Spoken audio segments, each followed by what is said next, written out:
Salutare, dragi prieteni! Astăzi discutăm despre analiza The Economist, care scrie că Ucraina și Occidentul trebuie să schimbe urgent cursul pentru a câștiga războiul și discutăm despre disperarea cu care aruncă Putin în luptă unități. A venit rândul prietenilor săi din FSB care mor în Kursk. În revista The Economist a fost publicat un articol care susține că Ucraina trebuie să-și schimbe urgent cursul pentru a câștiga războiul. Revista susține că președintele ucrainean Volodymyr Zelensky a adus un plan de victorie la întâlnirea sa cu președintele american Joe Biden, care se preconizează că va include un nou apel pentru arme și bani. Cu toate acestea, după cum scrie publicația, de fapt, Ucraina are nevoie de o schimbare urgentă de curs.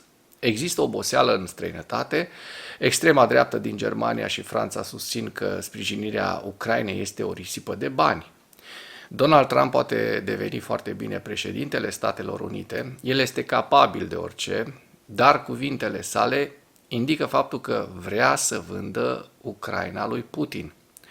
Dacă Zelensky va continua să ignore realitatea, insistând că armata ucraineană poate returna toate teritoriile pe care Rusia le-a luat din 2014, el va înstrăina susținătorii Ucrainei și va diviza și mai mult societatea ucraineană. Indiferent dacă Trump câștigă sau nu, singura speranță de a menține sprijinul Americii și Europei și de a uni ucrainenii este o nouă abordare care începe cu liderii care declară sincer ce înseamnă victoria, mai spune The Economist.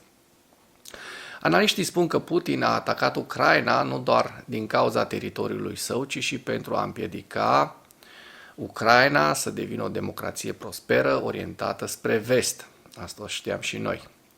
Revista sublinează că partenerii au nevoie de Zelensky pentru a convinge oamenii că cel mai important premiu din acest război rămâne tocmai dorința Ucrainei de a adera la valorile democratice.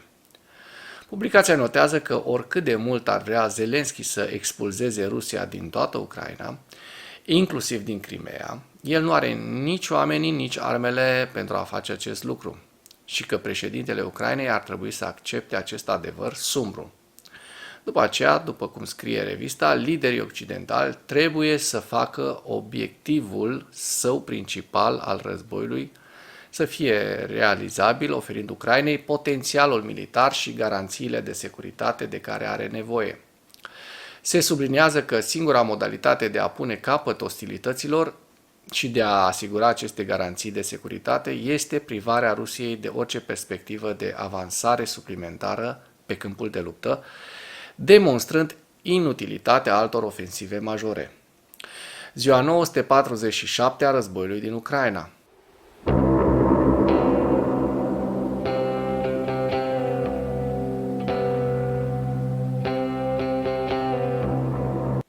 Potrivit statului major al forțelor armate ale Ucrainei, în dimineața zilei de 27 septembrie 2024, pierderile totale în lupta ale Rusiei de la începutul invaziei neprovocate asupra Ucrainei din 24 februarie 2022 se ridică la 649.170 de militari.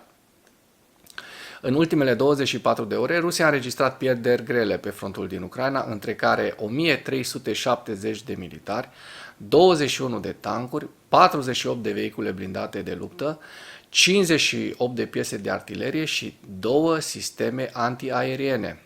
Dacă până în acest moment ai găsit informații utile în material, contribuie cu un like și cu o distribuire a acestui videoclip pentru a ajunge la cât mai multă lume.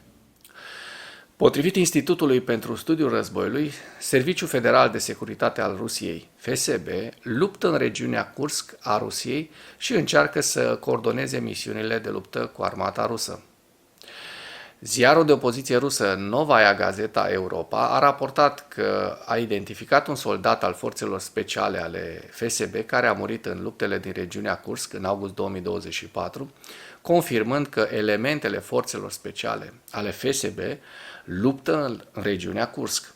Novaya Gazeta, cu referire la un ofițer FSB, a raportat că FSB a desemnat forțelor speciale, inclusiv elementele grupurilor Alfa și Vimpel sarcina de a identifica și distruge grupurile de sabotaj și informații ucrainene din regiunea Kursk. Un ofițer FSB a spus că aceste grupuri nu sunt potrivite pentru a conduce luptă combinată cu echipament greu împotriva forțelor armate obișnuite. Forțele speciale FSB au desfășurat de obicei operațiuni de combatere a terorismului împotriva unor grupuri teroriste mici și probabil că nu au pregătirea și nici echipamentul necesar pentru a răspunde unităților ucrainene care efectuează atacuri combinate.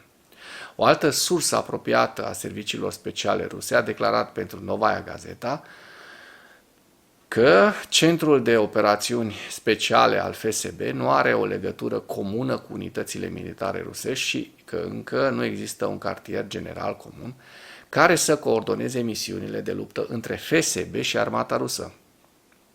Potrivit evaluării preliminare a Institutului pentru Studiul Războiului, dublarea sarcinilor și structurile slabe vor continua cel mai probabil să creeze fricțiuni între FSB și Ministerul Apărării al Federației Ruse.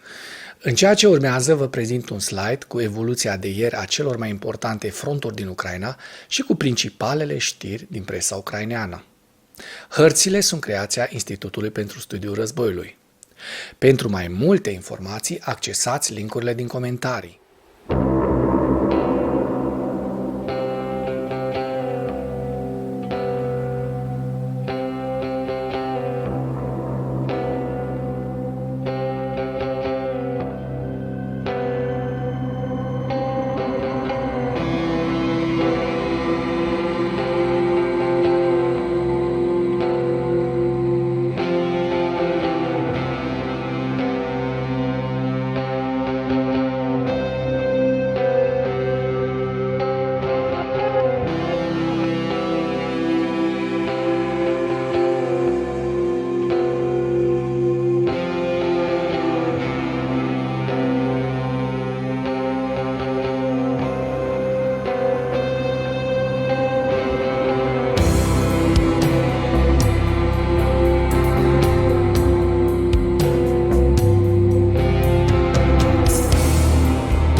Mulțumesc pentru vizionare. Dacă vrei să susții acest canal, abonează-te la Animatura. Apreciez mult asta.